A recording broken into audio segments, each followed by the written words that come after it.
After years of delays, the U.S. military will soon welcome one of its most powerful helicopters. It'll be capable of lifting weights far exceeding previous models, and with that power comes an even bigger price tag, making it one of the most expensive helicopters in the military's arsenal. Today, we're going to look at the amazing aircraft, the Sikorsky CH-53K King Stallion. We'll see what features it holds and what happened during its development. As such, we'll see all the eye-watering costs along the way. We'll even look at a number of other helicopter models that are also very expensive. So let's get started.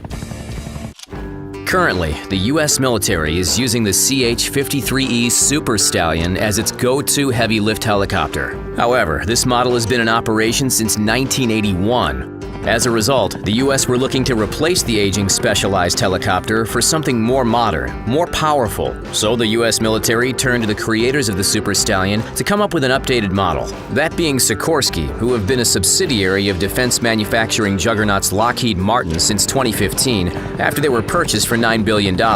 While Lockheed made $65.4 billion in net sales during the whole of 2020. Anyway, back in 2006, the deal was signed and development began for what would later be called the CH-53K King Stallion. This deal initially required 156 Stallions to be delivered to the U.S. military for the cost of $3 billion.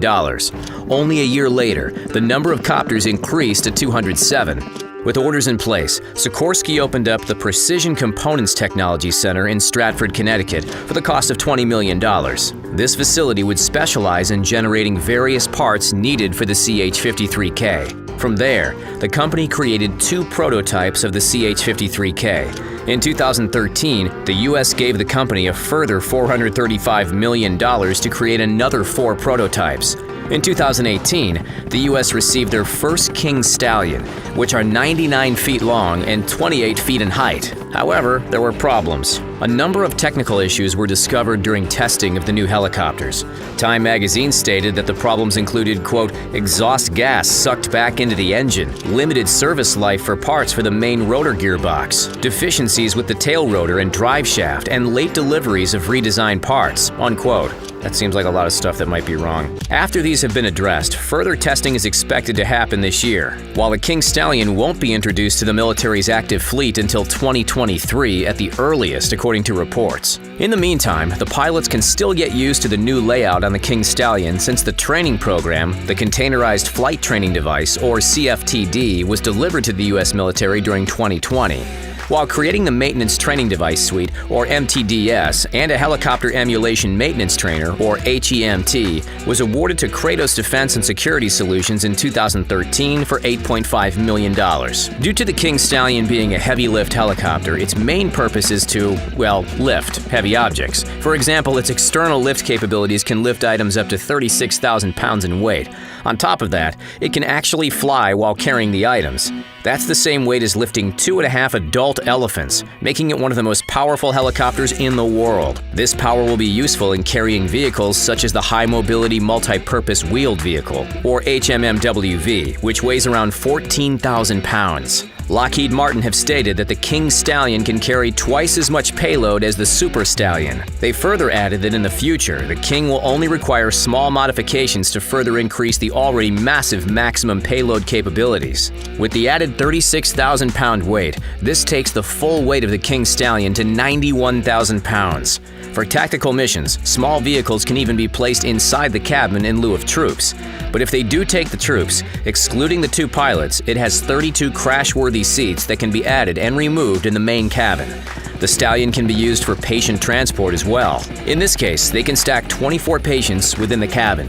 One General Electric T408 engine has 7,500 horsepower, so the King Stallion has 2 of these installed.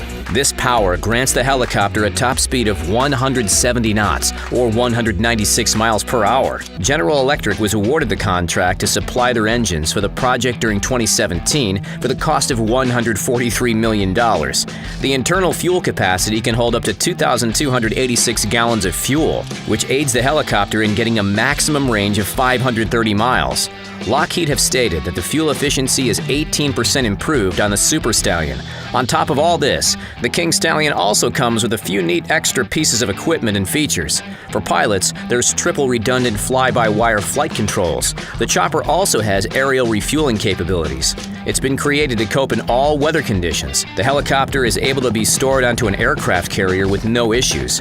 For the troops, there's opportunity for weapons equipment provisions as well. In 2017, the price of each of the King Stallions was rising rapidly. At that point, each one was costing around $122 million. Yet during 2018, it was reported that the cost of the helicopter had jumped and reached between $139 million to $144 million. For comparison, the previous model, the Super Stallion, was stated to cost $24.36 million per copter back in 1992. With inflation, that would nearly be $46 million today. In the same year of 2018, Time magazine estimated the overall cost of the CH-53 King Stallion project had reached a huge $31 billion over its lifetime. During 2020, the U.S. Marines reportedly purchased a further 6 King Stallions from Sikorsky for the price of around $550 million, giving us an average cost of around $92 million each, a big drop from the 2018 cost. After seeing how costly the CH-53K is, we want to look at other high-priced helicopters and aircraft that the world's militaries have splashed out on. In 1989, the first ever tilt-rotor aircraft for the military, the V-22 Osprey, took its debut flight. Created in a partnership between Bell and Boeing, the copter wouldn't actually be used in a military mission until 2007. The machine is essentially a combination between a helicopter and an airplane.